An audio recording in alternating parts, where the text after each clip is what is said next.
Last में हम लोग चलते हैं, जिस तरह हम लोगों ने हॉरिजॉन्टल प्रोजेक्टाइल में x फाइंड किया था, हॉरिजॉन्टल डिस्टेंस जिसका फॉर्मूला था VIX into T. Oblique projectile में हम इसको नाम देंगे रेंज का। रेंज आपने अक्सर सुना होगा कि इसकी पाकिस्तान ने एक नया मिसाइल बनाया जिसकी रेंज इतनी है। तो रेंज बेसिकली क्या होता है, maximum horizontal distance covered by a projectile. और रेंज को हम एक्स से भी डिनोट करते हैं, जिसका फॉर्मूला हमारी बुक प्रूव करती है VI square sine 2 theta over ji. This is the formula to find out the range of projectile. Range of projectile निकालने के लिए हमारे पास फॉर्मूला है VI square sine 2 theta over g. Student इस फॉर्मूले के अकॉर्डिंग अगर आप देखें तो range be just like height, range also depend on VI square and range is directly proportional to sine 2 theta, not sine square theta, sine 2 theta।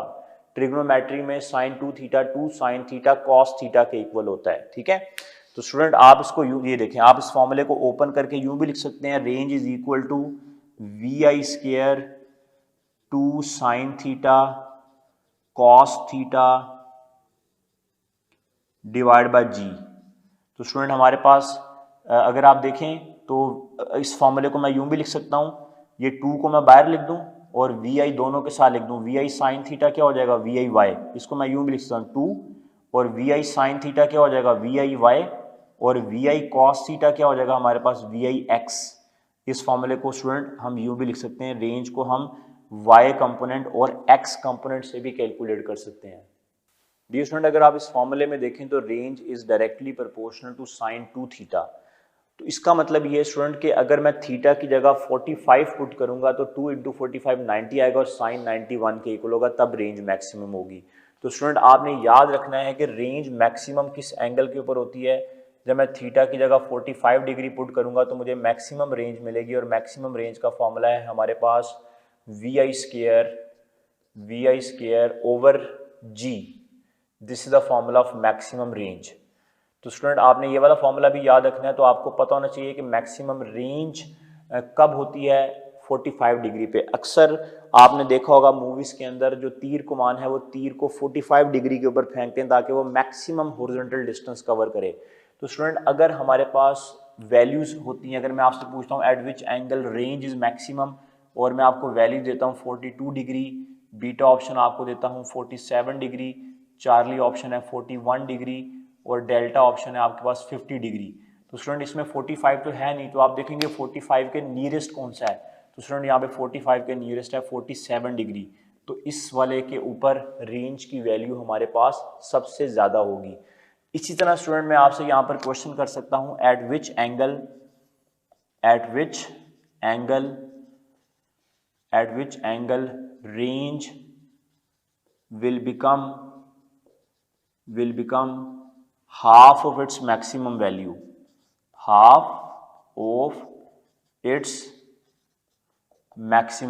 किस angle के ऊपर रेंज अपने मैक्सिमम के हाफ हो जाती है।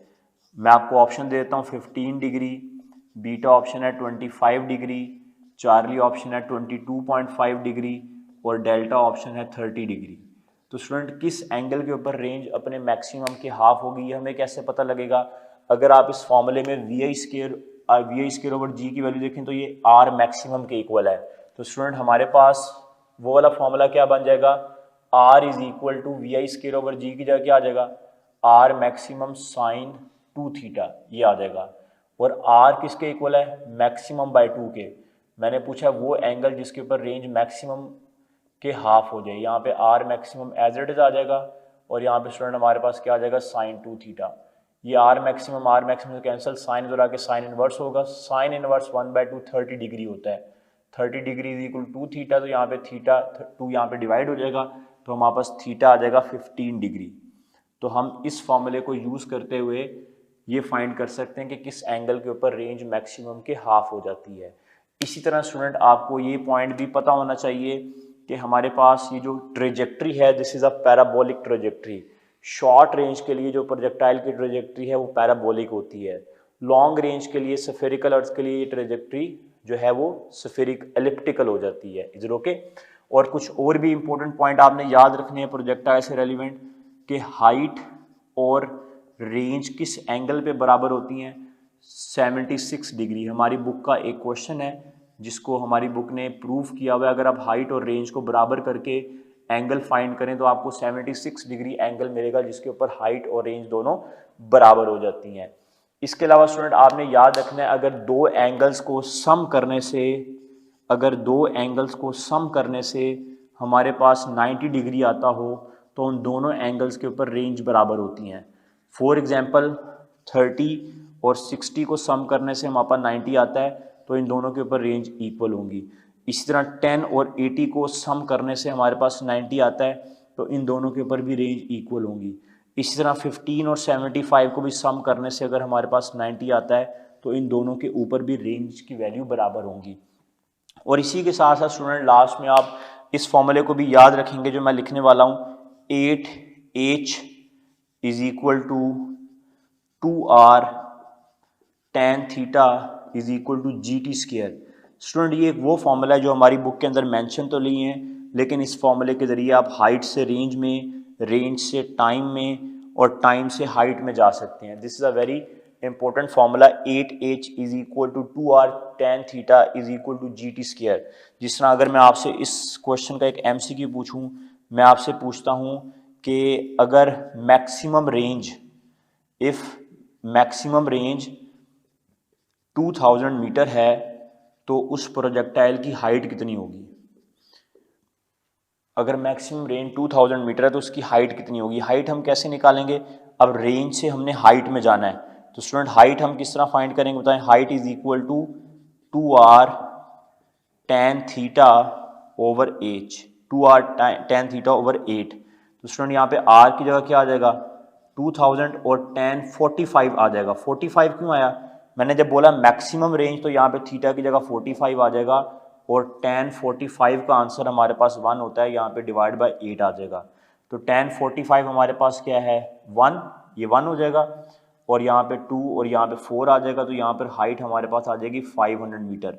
तो स्टूडेंट आपने ये वाले फॉर्मूले याद रखने हैं, इसके ज़रिए आप हाइट से रेंज और रेंज से टाइम ऑफ फ्लाइट में जा सकते हैं।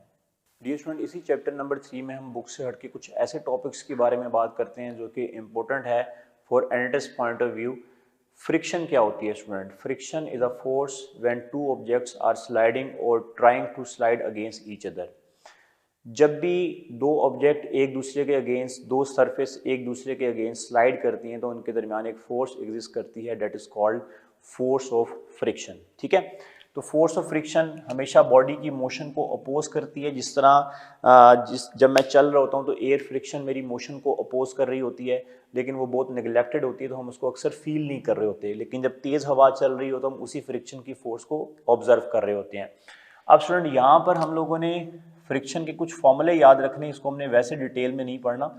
Static friction, what is static friction? जब दो ऑब्जेक्ट्स रेस्ट में होंगे तो उनके दरमियान जो फ्रिक्शन की फोर्स होगी that is called static friction. और स्टैटिक फ्रिक्शनल फोर्स को स्टूडेंट हम कैसे, इसको हम स्मॉल f से डिनोट करते हैं फ्रिक्शन को। स्टूडेंट अगर मेरे पास एक ऑब्जेक्ट है, लेट अस सपोज ये XY एक ऑब्जेक्ट है जो कि एक सरफेस के ऊपर पड़ा हुआ है, तो इस ऑब्जेक्ट का वेट नीचे की तरफ है, इसका weight W is equal to mg, और इस वेट के जो नॉर्मल फोर्स है perpendicular, this is called R, which is also called, जिसको आप N भी कहते हैं या R कह लें, नॉर्मल रिएक्शन फोर्स। जब एक ऑब्जेक्ट किसी भी जगह पर पड़ा होता है तो उसके वेट के ऑपोजिट एक फोर्स लग रही होती है, that is called normal reaction force. अब स्टूडेंट अगर आप देखें तो बेसिकली जो फ्रिक्शन है वो इस नॉर्मल रिएक्शन फोर्स की वजह से है। जितनी बॉडी का वेट ज़्यादा होगा उतना बॉडी के ऊपर नॉर्मल रिएक्शन फोर्स ज़्यादा होगी, और जितनी बॉडी की नॉर्मल रिएक्शन फोर्स ज़्यादा होगी उसको स्लाइड करवाना मुश्किल होगा, ठीक है, उतनी फ्रिक्शन ज़्यादा होगी। तो बेसिकली फ्रिक्शन डिपेंड करती है इस नॉर्मल फोर्स के ऊपर विच इज़ कॉल्ड R। तो if we want to calculate the static friction, तो static friction is basically directly proportional to normal reaction force. जितनी बॉडी की वेट ज़्यादा होगा उतना नॉर्मल रिएक्शन फोर्स ज़्यादा होगी, उतनी बॉडी को स्लाइड करना मुश्किल होगा, और डिस्प्लेस करना मुश्किल होगा उतनी फ्रिक्शन ज़्यादा होगी, ऑपोजिशन ज़्यादा होगी। तो स्टूडेंट जब आप डायरेक्टली प्रोपोर्शनल का साइन खत्म करेंगे तो यहाँ पर एक कांस्टेंट, जब आप डायरेक्टली प्रोपोर्शनल का साइन खत्म करेंगे यहाँ पे कांस्टेंट आएगा that is called mu s, coefficient of static friction, और साथ में आर आ जाएगा। अगर आप देखें तो ये आर बेसिकली वेट के इक्वल एंड ऑपोजिट है, तो आप स्टैटिक फ्रिक्शन का फॉर्मूला यूँ भी लिख सकते हैं, coefficient of static friction into mg, mu mg, this is a formula of static friction. Is it okay student? इसी तरह अगर आप काइनेटिक फ्रिक्शन फाइंड करना चाहते हैं तो काइनेटिक फ्रिक्शन को फाइंड करने के लिए काइनेटिक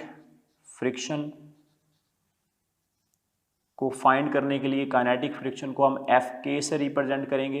काइनेटिक फ्रिक्शन, अगर यही ऑब्जेक्ट स्लाइड कर रहा हो, काइनेटिक मींस मोशन, अगर यही ऑब्जेक्ट इस दूसरे ऑब्जेक्ट के साथ स्लाइड कर रहा हो तो फिर स्टैटिक नहीं बल्कि काइनेटिक फ्रिक्शन होगी, और काइनेटिक फ्रिक्शन के निकालने का फॉर्मूला है म्यू के इंटू mg, म्यू के। इसमें ये वाला म्यू के किसको शो कर रहा है? दिस म्यू के is represent coefficient of kinetic friction. तो आपको मेनली फॉर्मूले पता होने चाहिए कि स्टैटिक फ्रिक्शन का फॉर्मूला क्या होता है, काइनेटिक फ्रिक्शन कब होती है, जब एक ऑब्जेक्ट दूसरे ऑब्जेक्ट के ऊपर स्लाइड कर रहा होता है, जब एक ऑब्जेक्ट दूसरे ऑब्जेक्ट के ऊपर रेस्ट में होता है तब स्टैटिक फ्रिक्शन होती है। इसी तरह डियर स्टूडेंट आपको ये पता होना चाहिए what is limiting friction, the maximum force of friction between two objects when they are at rest. अगर फोर्स जो बॉडी पर लग रही है उसकी वैल्यू लिमिटिंग फ्रिक्शन से ज्यादा हो जाए तो वो ऑब्जेक्ट मूव करना शुरू कर देता है। Limiting friction is the maximum friction force between two objects, maximum friction between two surface at rest या बिफोर दे आर मूव करने से पहले जो मैक्सिमम उनके दरमियान फ्रिक्शन की फोर्स है that is called limiting friction. Static friction में और लिमिटिंग फ्रिक्शन में ये फर्क है कि limiting friction maximum frictional force है बिटवीन टू सरफेस, जब वो अभी मूव करना स्टार्ट नहीं हुए। जब उस पर लगने वाली फोर्स स्टैटिक फ्रिक्शन से ज्यादा होगी तब वो मूव करना स्टार्ट होंगे, लिमिटिंग फ्रिक्शन से ज्यादा होगी तब वो मूव करना स्टार्ट होंगे। And if I want to find the value of limiting friction, तो लिमिटिंग फ्रिक्शन की वैल्यू फाइंड करने के लिए मुझे क्या करना पड़ेगा, coefficient of limiting friction multiply by mg multiply by r, this is the coefficient of limiting friction. और स्टूडेंट लास्ट में मैं आपको बताता चलूं what is rolling friction. Rolling friction हमारे पास क्या होती है? रोलिंग फ्रिक्शन स्टूडेंट हमारे पास होती है जब एक ऑब्जेक्ट दूसरे ऑब्जेक्ट के साथ रोल करता है, तो जब दो ऑब्जेक्ट एक दूसरे के अगेंस्ट रोल करते हैं तो जो फ्रिक्शन होती है that is called rolling friction. Friction when two objects roll with each other, ठीक है, that friction is called rolling friction. और इन तमाम के बारे में रोलिंग फ्रिक्शन को हम रिप्रेजेंट, इसका जो कोफिशिएंट है उसको हम म्यू आर से रिप्रेजेंट करेंगे, रोलिंग फ्रिक्शन। और स्टूडेंट आपने ये इंपॉर्टेंट पॉइंट याद रखना है जो मैं आपको बताने वाला हूं कि स्टैटिक फ्रिक्शन की वैल्यू, स्टैटिक फ्रिक्शन का कोफिशिएंट सबसे ग्रेटर होता है देन काइनेटिक फ्रिक्शन, और रोलिंग फ्रिक्शन का जो हमारे पास कोफिशिएंट की वैल्यू वो सबसे कम होती है। डियर स्टूडेंट सिंपल मशीन में आप लोगों ने पुली का नाम सुना होगा, पुली से भी रेलेवेंट कुछ क्वेश्चंस हम कर लेते हैं। डियर स्टूडेंट सपोज करें हमारे पास एक पुली है जिसको मैंने किसी भी कॉन्टैक्ट से अटैच किया हुआ है। इस पुली के साथ दो मैसेज हमारे पास अटैच हैं।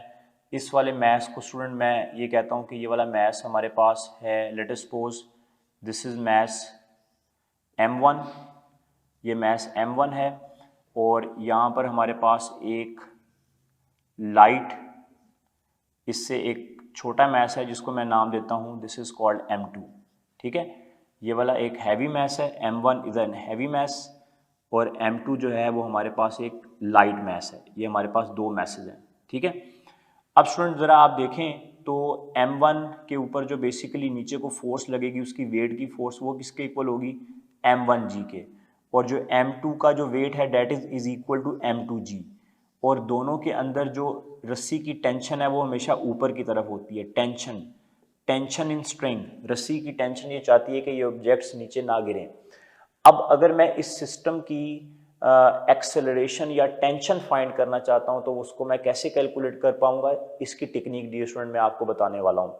स्टूडेंट अगर आप देखें तो according to the first condition of equilibrium sum of all the forces acting on a body is equal to 0, उसके अकॉर्डिंग स्टूडेंट अगर मैं बात करूं तो हमारे पास अगर ये हैवी मैस है तो ये नीचे को आएगा, अगर ये हैवी मैस है तो ये किस तरफ आएगा, नीचे को आएगा, अगर ये लाइट मैस है तो ये ऊपर को जाएगा। जब मैं इसकी बात करूंगा तो इसका वेट ज्यादा है तो मैं लिखूंगा m1g माइनस टेंशन, जो बड़ा है उसको मैं पहले लिखूंगा, ये नीचे को आ रहा है तो इसका वेट ज्यादा है, is equal to net force, net force की जगह मैं लिखूंगा m1a, m1g minus tension is equal to m1a, is it okay. और स्टूडेंट इस ये वाला वेट लाइट वेट है तो ये नीचे को आएगा तो ये ऊपर को जाएगा, इसमें बॉडी की मोशन टेंशन की मोशन की तरफ है तो यहाँ पे t आ जाएगा माइनस m2g, इसमें मैंने t को इससे माइनस किया और यहाँ पे स्टूडेंट हमारे पास आ जाएगा नेट फोर्स की जगह m2a। तो स्टूडेंट यहाँ पर हमारे पास ये दो इक्वेशंस बन गई, एक ये बन गई और एक ये बन गई। अब अगर मैं इन दोनों इक्वेशंस को आपस में ऐड कर दूं, दोनों इक्वेशन को ऐड करूं तो मेरे पास क्या आएगा, t minus m2g plus m1g minus t is equal to m2a plus m1a, is it okay. तो स्टूडेंट हमारे पास ये वाला प्लस का t माइनस के t से कैंसिल हो जाएगा और यहाँ पर दोनों में अगर मैं इसको अरेंज करके लिखूं तो यहाँ पर g कॉमन आ जाएगा और यहाँ पर आ जाएगा m1 माइनस m2 और यहाँ पर a कॉमन आ जाएगा और यहाँ पर आ जाएगा m1 प्लस m2 a आ जाएगा। तो यहाँ से डियर स्टूडेंट हम सिस्टम की एक्सेलरेशन फाइंड कर लेंगे which is equal to m1 minus m2, here is g और यहाँ पे डियर स्टूडेंट हमारे पास आ जाएगा m1 प्लस m2, ठीक है। अब स्टूडेंट अगर मैं टेंशन फाइंड करना चाहता हूँ तो मैं इस एक्सेलरेशन की वैल्यू भला इसमें पुट कर दूं या इस एक्सेलरेशन की वैल्यू मैं इसमें पुट कर दूं, मैं यहाँ से टेंशन की वैल्यू भी फाइंड कर लूंगा और डियर स्टूडेंट यहाँ से जो टेंशन की वैल्यू हमारे पास आएगी जब मैं एक्सेलरेशन की वैल्यू इधर पुट करूंगा या एक्सेलरेशन की वैल्यू इस इक्वेशन में पुट करूंगा तो यहाँ से टेंशन फाइंड कर सकते हैं हम, उसकी वैल्यू हमारे पास आएगी m1 m2g over m1 plus m2। तो डियर स्टूडेंट ये दोनों की दोनों बातें मैं आपसे MCQs के अंदर पूछ सकता हूँ। और स्टूडेंट लास्ट में हम लोग चलते हैं इंक्लाइंड प्लेन की तरफ। इंक्लाइंड प्लेन से भी रेलिवेंट कुछ क्वेश्चन है जो आपको आने चाहिए स्टूडेंट्स। वो क्वेश्चन कुछ यूं है, आपकी बुक में चैप्टर नंबर 2 में इससे रेलिवेंट एक क्वेश्चन आपको दिया भी हुआ करने के लिए। ये स्टूडेंट हमारे पास एक इंक्लाइंड प्लेन है, सपोज करें this is an inclined plane और ये जो एंगल बना रही है ये वाला एंगल थीटा है और सपोज डैट यहाँ पर एक ऑब्जेक्ट है, this is a small object m, ये हमारे पास यहाँ पर एक ऑब्जेक्ट है और इस ऑब्जेक्ट के ऊपर जो फोर्स लग रही है या इस ऑब्जेक्ट के ऊपर इस पॉइंट के ऊपर एक फोर्स लग रही है, this force is called P, this force is called F।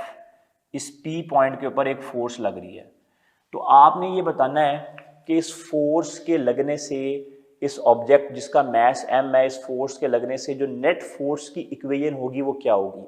हमने नेट फोर्स निकालनी है। चारों ऑप्शंस ये चैप्टर नंबर 2 का फिगर बेस्ड क्वेश्चन है जो कि मैं आपको यहाँ पर इंक्लाइंड प्लेन के केस में बता रहा हूँ, ठीक है। स्टूडेंट अगर आप देखें तो इस ऑब्जेक्ट का वेट किस तरफ है, इस ऑब्जेक्ट का वेट नीचे की तरफ है। अगर मैं इसके वेट की बात करूँ तो इसका जो वेट है वो नीचे की तरफ एक्ट करेगा, its weight W is equal to mg, जो इसका वेट है वो नीचे की तरफ एक्ट करेगा। और जो नॉर्मल रिएक्शन फोर्स है, normal reaction force, this is normal reaction force, वो हमेशा सरफेस के परपेंडिकुलर होती है। अगर आप देखें ये वाला एंगल 90 बन रहा है, this is called normal reaction force. अगर मैं इस लाइन को बैकवर्ड एक्सटेंड करूं, इस लाइन को यूं लेके आऊं तो ये वाला एंगल थीटा होगा और ये वाला एंगल सेम वही एंगल होगा theta. According to side angle side postulate जब मैं टेंजेंट ड्रॉ करूंगा तो टेंजेंट का इसके साथ जो एंगल होगा वो यही सेम एंगल होगा थीटा। और अगर इस थीटा के अकॉर्डिंग मैं वेट के कंपोनेंट्स बनाऊंगा स्टूडेंट, तो थीटा के सामने हमारे पास क्या आएगा, थीटा के सामने जो ये वाला कंपोनेंट बनेगा वेट का, this is called mg sine theta, this is called mg sine theta and this is called mg cos theta. Is it okay. अगर स्टूडेंट ये mg साइन थीटा है, मतलब अगर मैं इसको इधर ड्रॉ करूं तो हमारे पास mg साइन थीटा कुछ यूं आएगा। अगर ये mg साइन थीटा तो इस तरफ ये वाला भी क्या होगा, mg साइन थीटा। मतलब इसके वेट की वजह से देखें यहाँ पर अगर आप इसको देखें ध्यान से तो एम जी कॉस थीटा नीचे को है, नॉर्मल फोर्स ऊपर को है। M g cos theta normal force को कैंसिल कर देगा।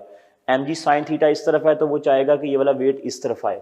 तो जो एम जी साइन थीटा की डायरेक्शन होगी हमारे पास, अगर आप देखें तो एम जी साइन थीटा की डायरेक्शन हमारे पास इस तरफ होगी। अब स्टूडेंट जब मैं ये तो एक एम जी साइन थीटा हमारे पास आ गया, अगर मैं दूसरा इसी फिगर को स्टूडेंट मैं दोबारा बनाता हूँ, ये देखें इसी फिगर को मैं यहाँ पर दोबारा बनाता हूँ और इस फिगर में अब मैं वही सेम मैस है हमारे पास, वही सेम मैस है और जो फोर्स लगी थी वो यूं लगी थी ऐसे। अब स्टूडेंट अगर मैं इस फोर्स को आगे को ले जाऊं, ये जो फोर्स इस पे लगी थी वो यूं मैं आगे को ले जाता हूं और स्टूडेंट अगर मैं इन्हीं एंगल्स को, इसी एंगल को अगर दोबारा देखूं तो मेरे पास ये वाला एंगल जो है, this angle is called theta. और अगर मैं इस एंगल के अकॉर्डिंग अब कंपोनेंट्स बनाऊं तो वो क्या बनेंगे, इस थीटा के सामने स्टूडेंट जो मेरे पास ये वाला एंगल आएगा, this is called what, this is called F sine theta. और थीटा और 90 के साथ जो ये वाला एंगल बनेगा, this is called F cos theta. मतलब जो इस तरफ वाली जो फोर्स है this is called F cos theta और ये वाली जो हमारे पास फोर्स है this is called F sine theta. तो एफ साइन थीटा का तो मोशन के अंदर कोई रोल नहीं है। अगर आप देखें तो जो एफ कॉस थीटा वाली फोर्स है वो एम जी साइन थीटा के ऑपोजिट है, एम जी साइन थीटा के ऑपोजिट है। अगर आप देखें एफ कॉस थीटा वाली फोर्स, एफ कॉस थीटा वाली फोर्स यूं है, एम जी साइन थीटा यूं है। तो इस ऑब्जेक्ट के ऊपर जो नेट फोर्स होगी डियर स्टूडेंट वो हमारे पास क्या होगी, m g sine theta minus f cos theta.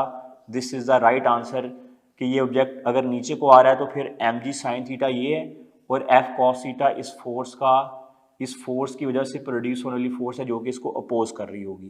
तो हमारे पास ये नेट फोर्स आ जाएगी। तो स्टूडेंट इंक्लाइंड प्लेन से रेलिवेंट क्वेश्चन में आपसे पूछा जा सकता है कि नेट फोर्स किसके इक्वल है, तो आपको इस तरह के क्वेश्चन भी आने चाहिए।